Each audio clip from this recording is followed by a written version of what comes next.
जब से Wuhan virus दुनिया भर में तांडव मचा रहा है, तभी से पूरा विश्व चीन के विरुद्ध मोर्चा संभाल चुका है और बौखलाहट में चीन दक्षिणी चीन सागर और पूर्वी चीन सागर में अपनी गुंडई दिखाकर अपने आप को महाशक्तिशाली सिद्ध करना चाहता है।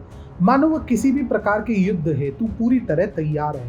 परंतु सच कहें तो चीन का वास्तव में युद्ध करना लगभग ना के बराबर है, क्योंकि चीन की विशाल पीपुल्स लिबरेशन आर्मी के पास वास्तविक युद्ध का नाम मात्र का भी अनुभव नहीं है।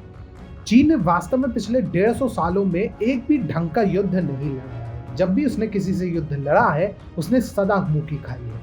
उदाहरण के लिए 1279 में जब मंगोल शासक कुबलई खान ने धावा बोला तो सौंग वंश ताश के पत्तों की तरह बिखर गई। कम्युनिस्ट शासन के आगमन से पहले भी चीन की स्थिति कोई बेहतर नहीं थी। दूसरे विश्व युद्ध में जापान ने उसका कचूमर बना दिया था। शहर के शहर तो बिना लड़ाई घुटने टेक दिए थे। अगर वर्तमान पीपुल्स लिबरेशन आर्मी की बात करें तो उसने भी कोई बड़ा तीर नहीं मारा है। यदि किसी देश के साथ उसकी तुलना करनी ही है तो भारतीय सेना से करनी चाहिए। यदि कुछ लोग भारत के वर्षों पुराने युद्धों को स्वीकार करने को इच्छुक ना हो, तो भी वो इस बात को अवश्य स्वीकार करेगा कि आधुनिक भारतीय सेना के पास विशाल अनुभव था। चाहे वह 1897 में सारागढ़ी का युद्ध हो, प्रथम और द्वितीय विश्व युद्ध हो, और स्वतंत्रता के पश्चात के युद्ध क्यों ना हो। पीपल्स लिबरेशन आर्मी वैसे भी है क्या?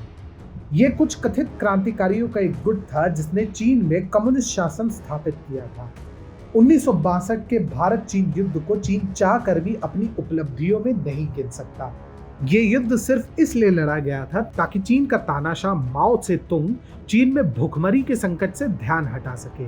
उनके लिए सोने पर सुहागा वाली बात यह थी कि उस समय भारत पर जवाहरलाल नेहरू जैसे नेता का शासन था, जिनके अपरिपक्व नेतृत्व के कारण भारतीय सेना को काफी नुकसान उठाना पड़ा था। परंतु उसके बावजूद चीन के लिए विजय कोई बहुत बड़ी उपलब्धि नहीं थी, क्योंकि इस युद्ध में कम संसाधन और बेकार शस्त्रों से सुसज्जित होने के बावजूद भारतीय सेना ने चीनी खेमे में तांडव मचा दिया था। उदाहरण के लिए 18 नवंबर 1962 को भीषण तूफान, घटिया उपकरण और अपर्याप्त सर्दी के वस्त्र होने के बावजूद 13 कुमाऊं रेजिमेंट की चार्ली कंपनी के 125 वीर योद्धा रेजांगला में चीन की पूरी 2500 सैनिकों से सुसज्जित आर्टिलरी रेजिमेंट पर वज्र के समान टूट पड़े थे और खुद मरकर भी 1500 से अधिक चीनियों को यमलोक भेजा। 1500 से अधिक तो खुद चीनियों ने स्वीकार किया है। असल में हमारे वीरों ने कितनों का संहार किया होगा ये शायद ही कोई जानता हो। जब 1967 में चीन ने एक बार फिर ये कथा दोहराने का प्रयास किया तो हमारी सेना ने नाथुला और चोला के क्षेत्रों में चीन को पटक पटक के धोया। इस भिड़ंत में चीन को कितना नुकसान हुआ इसका अंदाजा आप इसी बात से लगा सकते हैं कि चीन को आधिकारिक तौर पर स्वीकार करना पड़ा था कि 400 से अधिक चीनी सैनिक इस युद्ध में मारे गए थे। इस युद्ध में भारत के प्रचंड विजय के कारण ही सिक्किम का भारत में विलय संभव हो सका था। इसलिए चीन की पीएलए भारत से युद्ध करने से पहले 100 बार सोचेगी। इसके अलावा भी चीन ने किसी अन्य देश से युद्ध करके कोई उपलब्धि नहीं हासिल की। 1989 में उसने वियतनाम पर आक्रमण करने की भूल की, जिसने कुछ वर्ष पहले अपने से कहीं ज्यादा शक्तिशाली अमेरिका को युद्ध में पटखनी दी थी। परिणाम स्वरूप चीन एक बार फिर अपना सा मुंह लेकर रह गया। ऐसे में चीन हद से हद दक्षिणी चीन सागर और पूर्वी चीन सागर की अपनी गुंडई से आगे कुछ नहीं कर सकता। चीन में भले ही सत्ताधारी पार्टी को ताइवान पर चढ़ाई करने के लिए उकसाया जा रहा हो, पर वास्तव में वह ताइवान के विरुद्ध आंख तक नहीं उठा सकता। ऐसा इसलिए है क्योंकि ताइवान पर हमला करना किसी बेवकूफ़ी से कम नहीं होगा। ताइवान के प्राकृतिक संसाधनों की तो बात ही कुछ और है।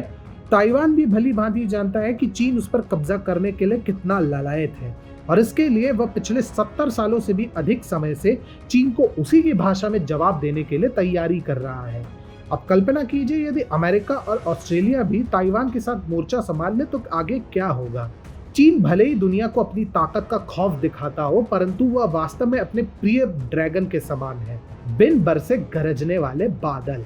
चीन के पास ना तो साधन है और ना ही उसके सैनिकों में इतना शौर्य है कि वास्तव में वो कोई युद्ध लड़ सके।